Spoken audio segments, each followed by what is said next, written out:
Bienvenidos a otro resumen y análisis de esta temporada 2025-2026. Y ya estamos en el 2026. Es la primera semana, primer lunes de este año nuevo. Esto es pase ambidiestro, ambidextrous pass, fútbol honestamente, soccer, football honestly. Y para esos que están aquí con nosotros, vamos a ver lo que es la Premier League, que está en la jornada 20. Premier League that is in match day 20. We have seen a lot of things going on in the Premier League. The leagues are starting to take form. Hemos visto muchas cosas en la Premier. Las ligas ya empiezan a tomar forma. Y como un buen entrenador ha dicho, las cosas importan después de enero. Like a big manager has says, Pep Guardiola, things matter after January. Things really matter after January? All I can say is Man City gets held back. So, by a Chelsea that just fired, or who knows, the coach left on his own decision, but a Chelsea that doesn't have a manager, has an interim at the moment, and is able to hold this Manchester City back. Un Manchester City que se frena, un Chelsea que frena a un Manchester City, un Chelsea que deja ir a su entrenador o su entrenador decide irse. ¿Quién sabrá? Solo es un... Lo que se sabrá es la gente interna de la organización del Chelsea sabrá si se ha ido o lo han dejado ir. Pero un Chelsea que no tiene un entrenador fijo, sino que tiene a un entrenador que está como reemplazo, un interim como dicen. Pero esto es pase ambidiestro, ambidextrous pass, fútbol honestamente, soccer, fútbol honestly. Y vamos a comenzar como siempre con la Premier League. Hemos visto que el Arsenal coge la ventaja de 6 puntos por encima del segundo y el tercer lugar. Segundo lugar que es Manchester City, el tercer lugar que es el Aston Villa. El Aston Villa que está en tercero por la diferencia de goles. El Manchester City tiene los mismos puntos que el Aston Villa, pero el Manchester City tiene más goles. As we saw in the Premier League, we will start with Premier League that is on match day 20. An Arsenal that takes an advantage of 6 points over second place and third place. A second place Man City and a third place Aston Villa. Both teams had the same amount of points, but a Man City that is on top of Aston Villa due to the goal difference. The difference of having more goals. We're going to start with, like we always do, with a Premier League. A Premier League that is on match day 20. A Premier League that started with Aston Villa against Nottingham Forest. And Aston Villa that wins 3-1 against Nottingham Forest. And a Villa that saw goals from Watkins in the 45th plus complementary time. And a brace from McGinn in minute 49 and minute 73.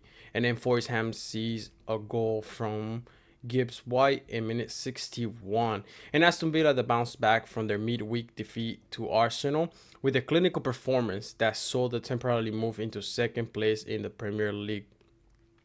This was Forest's fourth consecutive defeat. Villa dominated with midfield control and clinical finishing. McGinn's brace sealed the win. Villa controlled tempo and chance creation. Forest struggled to defeat transitions. Ollie Watkins that scored an amazing goal. And McGinn who secured the win with a brace. Again, he secured the win with a brace, and his celebration was also something that Emery told him to take everything step by step, week by week, one step at a time. And his celebration shows that, and he explained it. Not a lot of people understood it, but for those that watch the post-game interviews, then you understand and you cope with his celebration. And Aston Villa that is currently on third, and the Nottingham Forest that is on the 17th place. Then we move on to a Brighton against a Burnley. A Brighton that wins 2-0 against a Burnley. A Brighton that saw goals from Ruder in the 29th minute and a goal from Ayadi in the 47th minute. The Seagulls controlled the game from the start. Brighton's pressing suffocated Burnley, who failed to register meaningful chances. Brighton superior in possession and goal creation. Brighton snapped a frustrating six-match winless streak, while Burnley's own run without a victory extended to 11 games, the longest current drought in the Premier League. This victory revived Brighton's European aspiration after a difficult December. They are now just 5 points behind fourth place Liverpool, and Burnley, the manager, expressed embarrassment at the performance as the Clarets remain 6 points away from safety. Brighton is in 10th place and Burnley is in the 19th place. Moving on, we have a Wolves against a West Ham. A Wolves that gets their first win. A Wolves that wins 3-0. You could say it was a dominant game by Wolves because 3-0 is kind of a dominant type of score. A Wolves that saw goals from Arias in the 4th minute, Hichan in the 31st minute through penalty, and Mane in the 41st minute. This was a historic result as Wolves finally secure their first Premier League win of the season in 20 matches. First win of the season after 20 matches, ending the longest wait for a first victory from the start of the season in the competition's history. Wolves finally earned a statement win, scoring 3 before half-times. Matheus Mane in the 41st minute capped an incredible individual performance by scoring his first senior goal and rasping drive from the edge of the box, making him the youngest Premier League goal scorer in Wolves history at 18 years old and 109 days. Wolves' best attacking performance of the season. West Ham was overwhelmed early. The Hammers were described as abject and insipid, failing to register a single shot on target throughout the entire match. Away fans were heard chanting, "You're not fit to wear the shirt," and even joined Wolves fans in mocking their own team. Wolves are 20th place still. And now they have 2 games without a loss. So that's something to work on for Wolves. They started the year right. Something to move on. Something to build on after struggling end of the 2025. And West Ham is in 18th place and still in the relegation zone. If Wolves keep going, they can get out. That all depends on the team. I know Wolves manager is definitely proud of his team. But if Wolves wants to get out, they can. This is 2 games without a loss. A second game with a really, really positive result. They could have scored more, but they were just not clinical enough. But they win 3-0 comfortably. Then after that, we move on to a Bournemouth against an Arsenal. Just for those that watch this game, in my opinion, it was a great, great game. Bournemouth stood up to play against this Arsenal. A Bournemouth that lost 3-2 against Arsenal. A Bournemouth that played at home. A Bournemouth that saw goals from Mbaliso in the 10th minute and Krupi in the 76th minute. And Arsenal that saw goals from defender Gabriel in the 16th minute and Rice in the 54th and 61st minute. In a thrilling bounce-back game, Arsenal showed title-winning grit, overcoming an early defensive nightmare to extend their lead at the top of the table to 6 points. Arsenal came from behind with Rice brace power and crucial away win. The Rice show. This guy has been a very significant player.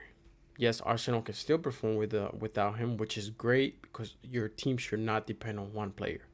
But this guy has been the difference, has been making the difference, and with him or without him, Arsenal still are able to cope and move on and keep playing, keep racking points, keep scoring. They keep themselves resilient. with Rice in the field or without Rice on the field. After returning from a minor knee injury, Declan Rice dominated the second half. He scored first ever Premier League brace with 2 clinical finishes, and Arsenal extend their lead at the top of the table. And Bournemouth substitute Ellie Junior Krupi in the score in the 76th minute, set up a fantastic final 15 minutes with a world-class 25-yard strike that flew past David Raya. And Bournemouth dangerous on counters, but defensively fragile. And the Bournemouth winless run has now extended to 11 matches. Even though they played technical and high energy game, Bournemouth was not able to walk away with at least a tie. And Bournemouth is currently in the 15th place. Arsenal is in the first place with a 6-point gap from second and third place. In Semedo, news media have it that is almost there for him on closing the deal to Manchester City. And I will keep repeating, and I keep repeating. Does Manchester City really need him? Or is more of a luxurious acquisition? In today's football, as we know, if teams have the money and they want them, they're most likely going to have them. But does Manchester City really need such player? I think it creates more of a versatile bench and more options on the bench, but there's no need. But again, I go back to if you can have it, why not? That deal is almost close. It will be announced by here we go. For those that know, but it's most likely to be done. It has been in the talks. Everything has been agreed by the player on personal terms. So it's just a matter of sending that fax and making the transfer official. Semedo to Man City. It would be something crazy if it doesn't go through and this deal falls through. So Bournemouth stood up, but Arsenal keeps making themselves the relevant team. And one thing I will say about this Arsenal is Jokic is starting to understand that when he's not able to help the team by scoring, he's starting to understand how to play the technical part in this team to drag defenders so teammates can help the team score if he's not able to score. So on the technical part, Jokic is starting to understand, starting to develop himself into this Arsenal team, opening space and gaps for his teammates to come behind and score goals, such as the one that Rice scored. Due to Jokic dragging out the defense, Rice is able to bag one of those goals and help Arsenal get on top. Then after Bournemouth Arsenal, we go on to Leeds United against Manchester United. A game that ended tie 1-1. Leeds that see a goal from Brendan Aronson in the 62nd minute. And 3 minutes later, Manchester United see a goal from Matheus Cunha. Let me stop right there. And for all of those that know, Amorim has been let.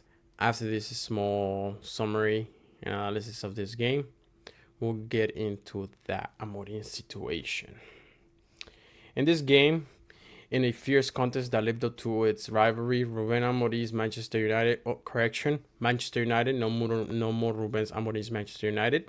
Manchester United had settled for their second consecutive draw, as Leeds extended their impressive unbeaten run to 7 matches. Leeds took the lead in the 62nd minute. The U.S. international player Brendan Aronson exploited a defensive lapse by teenage center back Aiden Heaven. The lead lasted only 3 minutes. Substitute Joshua Zirkzee just made an immediate impact, trading a delicate pass through Matheus Cunha in the 65th minute, who finished smartly to level the score. A tight rivalry match where Leeds' energy matched United's technicality. And United remain inconsistent away from home. Leeds extend their unbeaten run to 7 games. Leeds is 16th place and Manchester United is in the 6th place. And Leeds United's manager Daniel Farke post match interview said, "We tried to go for it. We wanted to win this game." This is just a statement from a manager that shows that teams can come and play against Manchester United either away at home and take points from Manchester United. And these teams are willing to do it and take the risk because they know they can. Again, last week I said, sometimes it's like when you take candy from a kid and the kid just goes, okay. You cannot let anybody come to your house, to your home, to your arena, to your stadium and act like they can just take things from you. And more importantly in this game is points. You cannot let them act and have the confidence that they can just come and take points. You have to make them feel like they have to work for it. And through there, you build fear. Not only that, you build recognition of knowing that this team is not easy to play against with. But it's been now about 7 years since a lot of teams can come to Old Trafford or play against Manchester United and just take points like you can take candy from a kid in the schoolyard. Now that we finished this game, we can talk about Amorim. And Amorim that was let go. And Amorim that spoke his mind last time he did a post-match interview. And he said the following: "I'm here to be the manager, not the coach of Manchester United. And every department needs to do their job. And I will do mine." Those words are key words. Just for those out there, know that Amorim knew that he was facing criticism. And he knew that he had to deal with it because he's in a big club like Manchester United. But he also knows what is going inside the organization, what's going on in the Manchester United organization. And from this, you can see that he's fighting the organization to a degree. He's fighting the organization inside, and he's also at the same time fighting the noise outside the organization. And he was fighting the organization within, you could tell, to help some of these areas of this team, to help this team come afloat. And Amorim has been sacked for speaking. And this is what happens when people detect problems and speak about it. That's the world we live in. And to my thinking, in football, when there's problems, we seek solutions, not silence. Amorim says what he says. You can feel and detect from that he is having a problem inside the organization, because he says, "I'm not here to be the coach. I'm here to be the manager. I will do my job, and those other departments have to do their jobs." Something has to change at Manchester United. The current organization or body of people that are holding this team, they are seeing sports teams and football teams change before their eyes, but they are not coping with the change. And this is something Cristiano Ronaldo even spoke about. He left Manchester United, came back, and it was like the same thing. So that means there's an organization problem of following change. You don't have to be like others, but you have to cope with the change of what changes in the market of the sport. It's really hard when you face criticism, yes, but when the criticism is real and it's true and it's truthful to a degree, and you try to shut it down, you look even more bad. If one person says it, then another person says it, then another person says it, I think it's a point where you stop, look, and if you do see the problem, you assess the problem. But Amorim spoke his mind. He spoke, and Manchester United, the body of people that are holding this team, did not like it. Now, where will this team move? At the moment, they gave a interim coach that on the media, you could take that they're just doing it to people like a sweet taste for the moment. Will it work out? Hopefully, for the sake of Manchester United fans. But if it doesn't, it's just part of the process, like they say. Little by little, but it's crumbling. And yes, Manchester United receives a lot of criticism due to being one of the biggest organizations in football out there. So yes, it receives a lot of criticism because it was one of those teams that created the pattern of what other clubs wanted to follow. But nowadays, Manchester United is falling behind. They're not able to cope with the changes around them and other organizations and the way that things are done and how things should be done to prosper. But Manchester United is going to see problems come and go, and some will stay there for a long time till they actually decide to assess the root of the problem. A Leeds that is in the 16th place and a Manchester United that is in the 6th place. Not a bad place, but now without an actual manager, it's going to be hard. It's going to be hard. After that, we have an Everton against a Brentford. An Everton against a Brentford. An Everton that loses at home 4-2 against Brentford.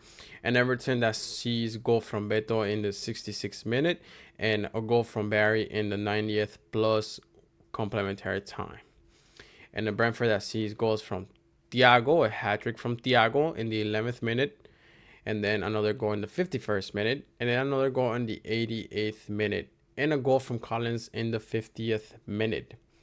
The story of the game was dominant performance by Igor Thiago, who scored a hat-trick to move Brentford into the Premier League's top 7 and end their poor away form. Brentford exploded offensively, led by Thiago first Premier League hat-trick, and Brentford effectively killed the game within 2 minutes of the second half restart. Brentford moved up to 7th place. Everton were booed off the halftime and the final whistle.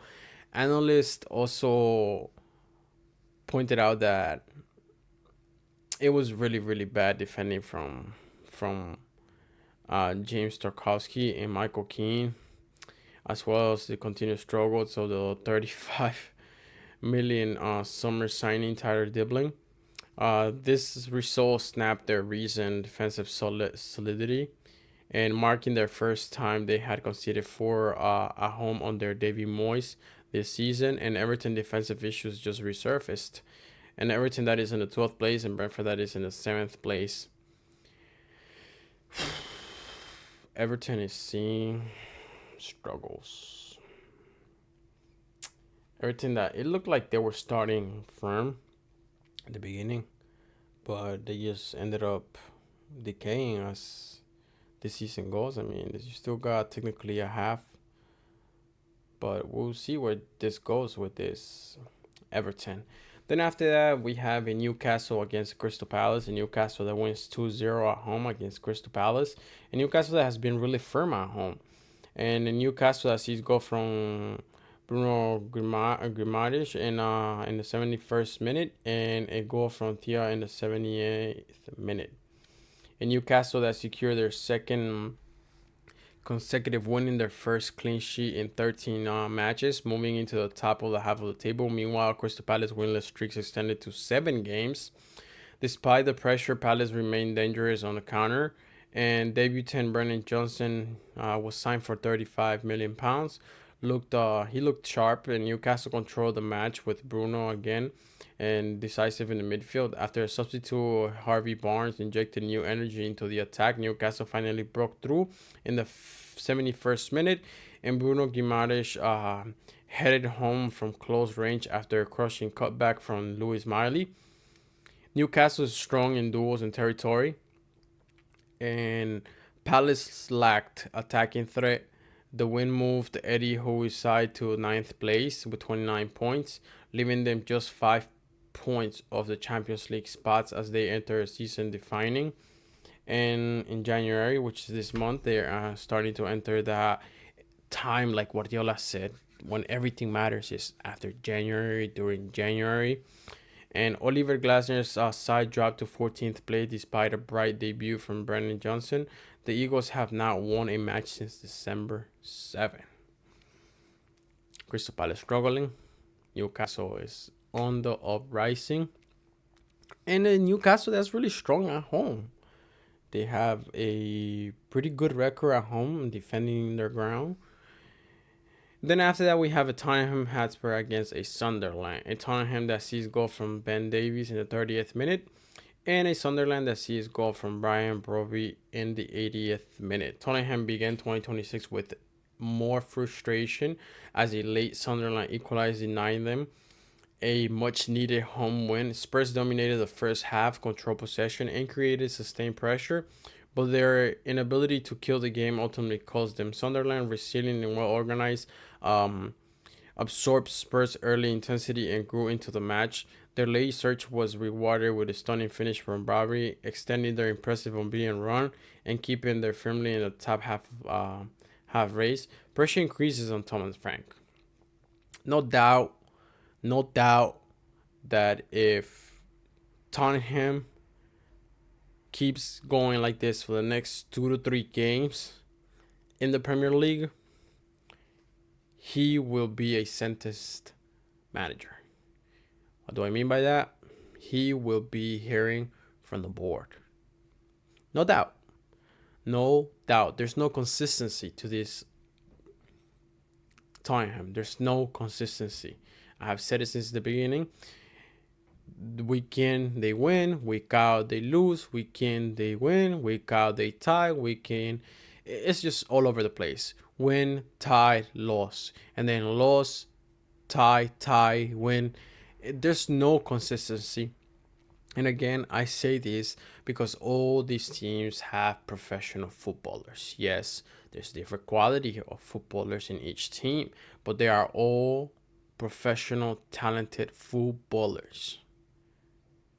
They are in the professional level because they have talent.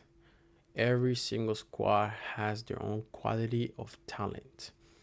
So the inconsistency, every manager has their own excuse. But you have the talent. You have to work with what you got. Create new ideas. Be more versatile on the type of plays you have. Be able to resist pressure. Be able to create under pressure. Be able to get out from the pressure. But Thomas Frank's faces and the pressure increases. With Spurs winless start to 2026 and struggling at home, Spurs drop more points in the season where consistency has been elusive. Again, they have not been consistent at all. And Sunderland remain in the European race, sitting just behind Manchester United. Regis Lebrie's side now with 1 defeat in 8 games. To me, the Sunderland team is the best promoted team this season. They are keeping up. They are fighting against the big 5, big 6, and they are creating their own game. They are keeping themselves within their own game. Then after that, we have a Fulham against a Liverpool. A Fulham that ties 2-2 against Liverpool. A Fulham that sees goals from Wilson in the 17th minute and goal from Reed in the 90th plus 7 complementary time. And a Liverpool that sees goal from Wirtz in the 57th minute and Gapco in the 90th plus 4 complementary time. It was a dramatic afternoon that began with a 15-minute kickoff delay due to the medical emergency in the crowd and ended with 2 goals in the second half stoppage time. Harry Wilson, 17th minute, gave Fulham the lead against his former club, Nightmare. After hitting the woodwork twice, Liverpool leveled through Florian Wirtz. Another goal for Wirtz. Great. So he starts going. Wirtz starts feeling a little lighter, you could say. The magnifying glass is just moving a little bit more far from him. The goal required a lengthy VAR check to confirm that Wirtz was onside when he received Conor Bradley's pass. In the 94th minute, Cody Gakpo appeared to win it for Liverpool. And in the 97th minute, substitute Harrison Reed rescued a point for Fulham with a stunning 30-yard thunderbolt that flew into the top corner. It was his first Premier League goal since April 2023. A match where Reed's late strike earned Fulham a deserved point. Liverpool dropped crucial points into the top 4 race. Fulham aggressive and efficient in midfield. Arnold Slot's side has now recorded back-to-back draws to start 2026. They remain in 4th place with 34 points, but now sit 7 points behind leaders Arsenal. And Marco Silva's men extend their unbeaten run to 5 matches, climbing to 11th place with 28 points. That goal from Reed was a great goal. Even Alisson, who's a great goalkeeper, you can see that when the camera focuses on him, he goes, how am I supposed to save that? Sometimes that's what you ask yourself as a goalkeeper. How am I supposed to save that? It sounds easy. It's said easy, but it's not easy. It's just one of those that you try. Even though you try, you know you did your best, and it still don't matter because you were never going to get to it. So even Alisson, when they focus the camera on him, you could see that he says, how am I supposed to save that?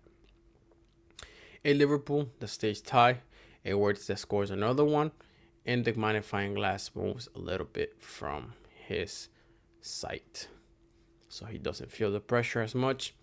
But there's still a lot for him to prove, not to anybody, but to himself, of why he's worth £100+ million. Moving on to the last game of this Premier League is Manchester City against a Chelsea. Manchester City and Chelsea tie 1-1. Manchester City sees a goal from Reinders in the 42nd minute, and Chelsea sees a goal from Enzo Fernandez in the 90th +4 minute.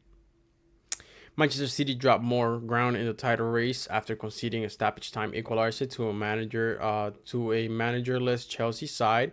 City controlled most of the match, but it failed to convert dominance into the decisive second goal, leaving the door open for Chelsea to steal the dramatic point. And Chelsea, led by interim coach Colin McFarlane, after Enzo Maresca's sudden departure, defended deep, stayed compact, and capitalized late when City's intensity faded. And controlled tempo but lacked vertical penetration. That was Manchester City, and missed the chances to kill the game at 1-0. And the defensive lapse in stoppage time improved costly for Manchester City. In a low block, a very disciplined shape and compact lines for Chelsea, and threatening on counters and late surges for Chelsea. Impressive response amid managerial turmoil for Chelsea. And Chelsea earned a moral boosting point under interim management, and pressure grows on City. After back-to-back draws, Chelsea's young core continues to show resilience. And again, it's not that they cannot perform. It's that when you're young, you don't have much experience. When you don't have much experience, you don't know how to exactly manage the situation, how to be able to handle it the best way possible. Even experienced players sometimes have issues with managing the game, making the decisions. But when your whole squad is young, there's a higher chance of you making the wrong decision. That's just what it is. But this Chelsea team continues with a young core to show resilience, and they get a tie without a main manager. So will this boost them? Yes, it will. It will definitely boost them as a team, and more because of everything they are going through. A Man City that is in second place and is points tied with Aston Villa, and a Chelsea that is in 5th place. In this Premier League, We have Arsenal that extended the lead at the top, now 6 points clear. Chelsea in turmoil after manager Enzo Maresca walked out before facing Manchester City. Wolves finally earned their first win in months, lifting morale and tying in the relegation battle. And Leeds continue their unbeaten streak, climbing away from danger. Brentford surged into the European contention after Thiago's hat-trick. Another thing about Thiago. I know I said that I did not think anybody was going to catch up to Haaland. But Haaland was on fire, scoring 19 goals. But now Igor Thiago has 14 goals. It's only 5 goal difference between these two top scorers. Haaland has been dried, but Thiago has been keeping himself relevant, and he scores a hat-trick. So is there time for Thiago to catch up? Yes. Will Haaland go dry? I don't think so. But Igor has the chance to catch up. He has the chance to catch up and probably most likely tie Haaland. But everything will be defined at the end of this season. Haaland will definitely be top scorer. But how close can Igor Thiago get to him? If he keeps going the way that he is, he can definitely get in there and probably take it in the last few games of the season. But that's all for this Premier League match day 20.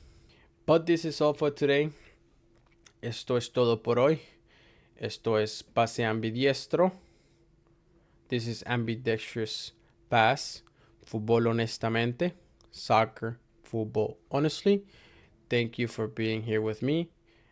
And please don't forget to like and subscribe for all of those that are watching. Thank you. Have a great day. Happy New Year. First week of the year, month, January. Have a good one.